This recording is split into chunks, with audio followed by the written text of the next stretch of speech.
I knew when I was in college, I was like, fishing is my deal. Like, that's my God-given talent. How can I use this? What can I do with it? A very instrumental catch in my life. I think it's probably one of the most important ones. I almost fall out of the boat.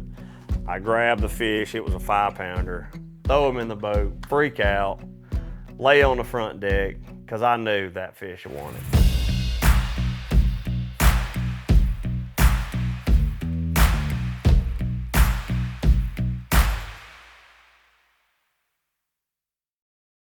When I was 12, I loved fishing. It became my passion when I was young. I would tie my rods up the night before, literally like get ready to go fishing. Like, I would have my box set out and I would be checking the weather channel because we didn't have iPhones then. It didn't matter if it was 95 degrees, go fish. I fell in love with it. Oh my gosh. Fishing was just taking over. I turned 16, I got my first boat. And at the time, it was a hand-me-down boat from my brother. I bought it and it was I think I paid 4,500 bucks for it. It was a Champion 168 16-footer with a 90 horse motor. I didn't have any electronics on it at the time. I didn't have no money to buy electronics. And I was using my dad's truck. 95 Ford F-150. Now keep in mind, we're balling on a budget. You know, that's just where it was. I mean, I was a high school kid.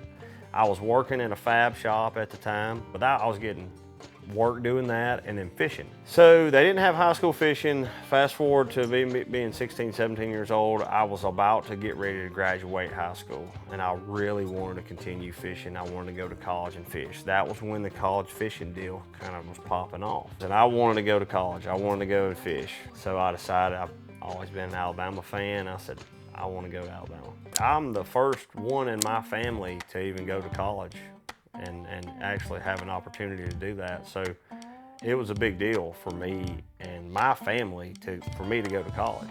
And it was kind of a reality check when I got there. You know, I'm kind of this outsider, this kind of small town redneck guy, kind of talks kind of twangy, you know. And there's people from all over the country that go to all these colleges. So when I got on the fishing team, there was like 30 guys on the team. And then when I show up, I'm in this older truck. You know, I'm in this older boat. I ain't got no electronics on it. I got one of every kind of brand rods. You know, I mean, it was just kind of like, hey, look at this cat. You know, I didn't really look very appealing as a fisherman. I mean, you know, compared to a lot of the other guys that were there, you know, there was kids there that were rolling up in brand new trucks and rigs, and I'm like, oh gosh, so it's really intimidating. I show up and then I fished for 3 years there, and I ended up getting Angler of the Year every year. And I just fell in love with it even more and more. I was just thankful to get to go fishing.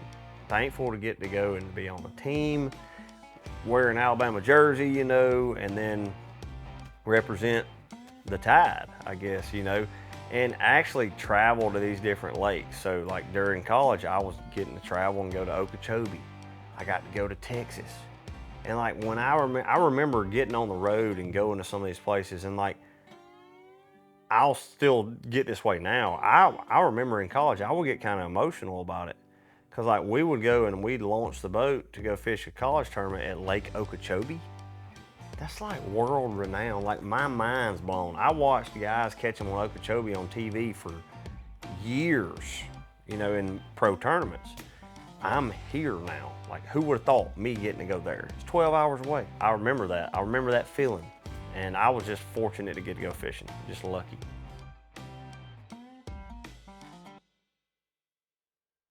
I had a great college fishing career. Got to see a lot of bodies of water, got to learn a lot. Fished out of that little 16-foot boat the whole time until the last season. So I graduated, got out of college, and I fished locally around the house. My whole plan was I was going to fish for a living. Just not pro, just around the house locally. I mean, you can win a lot of money around here. You know, I went and bought a new boat right out of college. I saved up some money. I said, all right, I'm going to pay these payments with my tournament winnings, and we're going to make this work. Well, that worked for a year.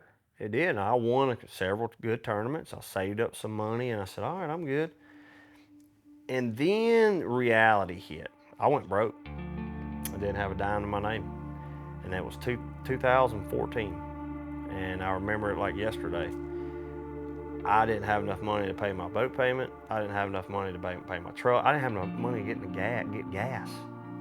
I couldn't even pay a $30 entry fee down here on a Tuesday night. I didn't have no money. And I've never, I came from a very humble beginnings, I guess, family. They never really come from much money at all. And my mom at the time, she was strapped too, because she was trying to put me through college and pay for student loans. This is when the story gets really interesting. Danny Stevens is kind of like my godfather. My dad was a important part of my life as well, but he's always worked on the road. And he never was really a big fisherman, but Danny was. Danny took me fishing. Danny kind of like took me underneath his wing for the most part, but Danny called me. He said, all right, get your stuff, pack your bags. We're done fooling around. And I said, all right, where are we going? Winston-Salem, North Carolina. Well, he's a vice president in a construction company. So I go up there and I work construction for a year, the whole year of 2014. I'm up there. I did not fish much, and I had a hard hat on the whole time. And that was, to be honest, that was one of the most important years of my life, because it made me realize, hey, this is reality. Like, you got to get after it. You got to work hard. Like, you cannot lay up in anything in life, whether you got God-given talent with fishing or not. Either you use it or you're going to be in the workforce hardcore, which I learned a lot of being there. I learned a lot of responsibility, and it taught me a lot. I put a little money in the bank. I mean, not a ton, just some to save up. And then they had a Bassmaster Open. It came on the schedule, I remember. It was in the fall of 2014. The schedule came out, and I saw the Alabama River on there. And I live 30 minutes from Alabama River, and I'm like, wow, here we go. Is it time? Should I put my money in the hat again? Am I gonna go broke again? So it was really a big gut check. Like it was the crossroads. It was like, what direction do you want to take? We're gonna play it safe, stay working construction, have everything hunky-dory, or we're gonna take this route again and potentially risk it all. We're going fishing.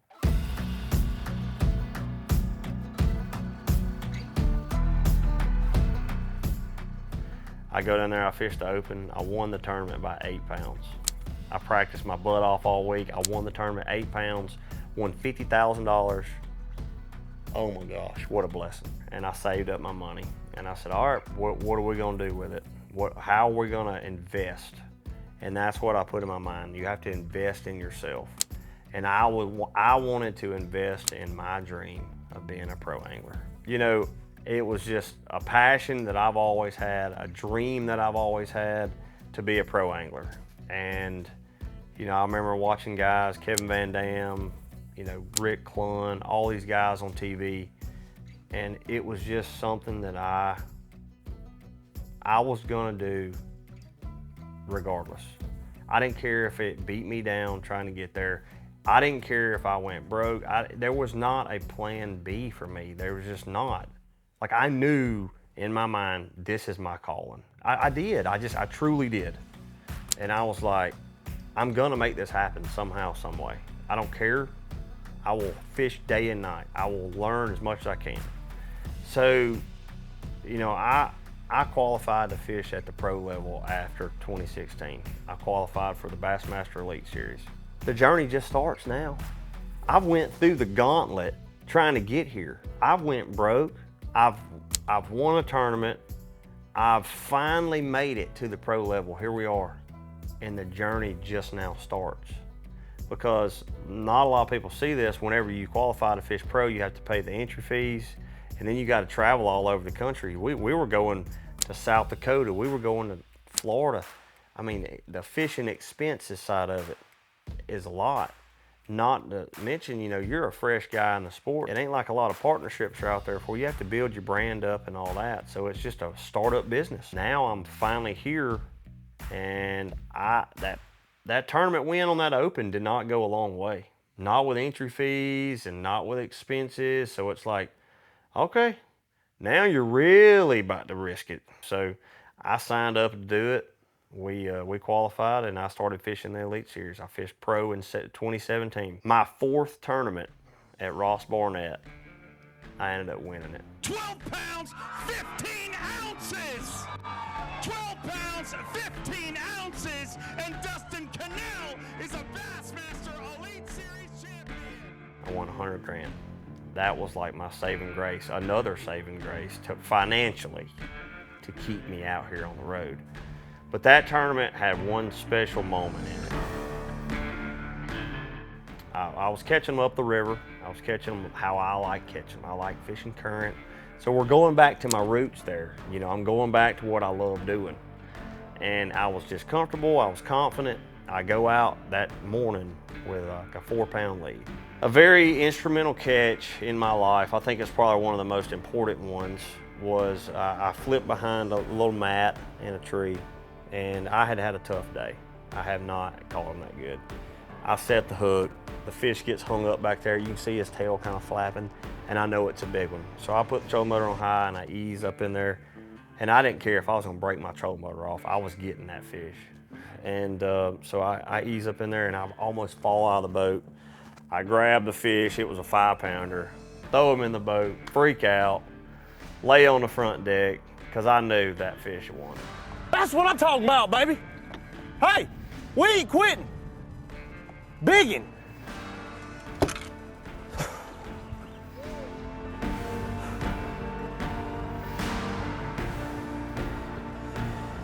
Oh, thank you, Lord Jesus.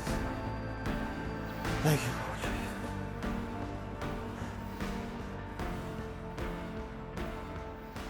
A lot of people don't really realize those emotions were not just that day. Those were me dreaming as a kid. Those were me thinking about what I wanted to do. And it's so surreal in your mind, you just can't help but tear up. Something you dreamed of your whole life, and here it is. There's a lot of naysayers out there. How can a little kid from Clanton, Alabama make this work? How can you do it? I want to prove a lot of people wrong, and I also want to do this for my family. I want to do it for my brother that taught me how to fish. I want to do it for Danny, my family, all my buddies.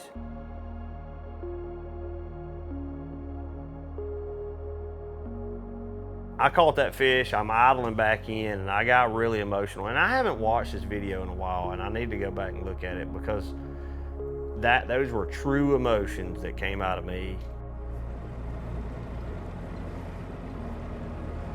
that were just a little kid dreaming.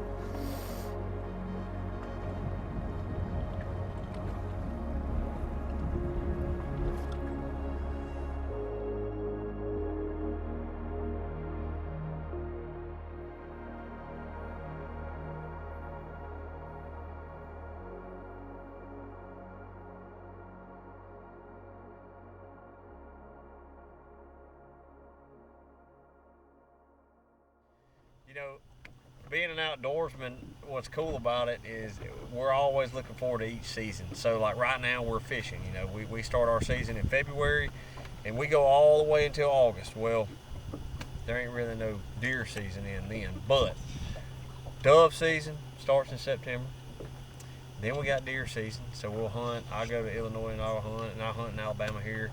And then we get done with that, we'll go turkey hunting and then fishing. So like, when I get done with fishing, I always look forward to going deer hunting, going and just having the peace of just sitting there in a tree and just quiet. Everything's quiet. So, and I've always loved that about fishing too. I get out here by yourself. I mean, cut your phone off and just enjoy being outside. I cannot stand being cooped up. So, but I do love bow hunting. Always have. It's just one of them things for me. It's just a calming deal. Like that's my time out. Like I don't always fish. You know what I mean? Like I'm always out here going, but like give me like 2 weeks to go and sit in a tree. That's therapeutic to me. We've came a long way. Now we're fishing Major League Fishing. I have $1.8 million in winnings now. it's been a long journey. It's almost like a dream, you know, it really is, because I look at I talk to my wife all the time, and I'm like, crazy how far it's came. So, but it's all for the bass. It's all for the fishing. That's why we do this. I don't do it. I do not fish for the money. I don't fish for fame. I don't fish for, I don't even think about none of that. I want to fish. That's all I care about. That's all I've ever cared about. And there's nothing more satisfying when I see my son start catching them. I've been married to my wife, Victoria, for 5 years. You know, not a lot of people know this, but me and her went through a struggle to try to have a baby. And we had to go through some fertility stuff, and it took us a while, it really did. And now we have a 2-month-old, he's 7 weeks actually, little boy named Trent. And he is the biggest blessing ever. Oh my goodness. Just seeing him smile and his little personalities now and all that, it's just awesome. And we had him actually right during a tournament. I was at Dale Hollow, and I had to leave the day after he was born to go fish a tournament. So with that being said, that, you know, my life and my interests are now starting to kind of shift. I can tell the responsibilities have shifted. My focus is still on fishing for sure, but now I'm not only fishing for myself. I'm not only fishing for me and Victoria, I'm fishing for him. And I would say a little extra more motivated, but it does not make it easy leaving the house, I'm gonna tell you that.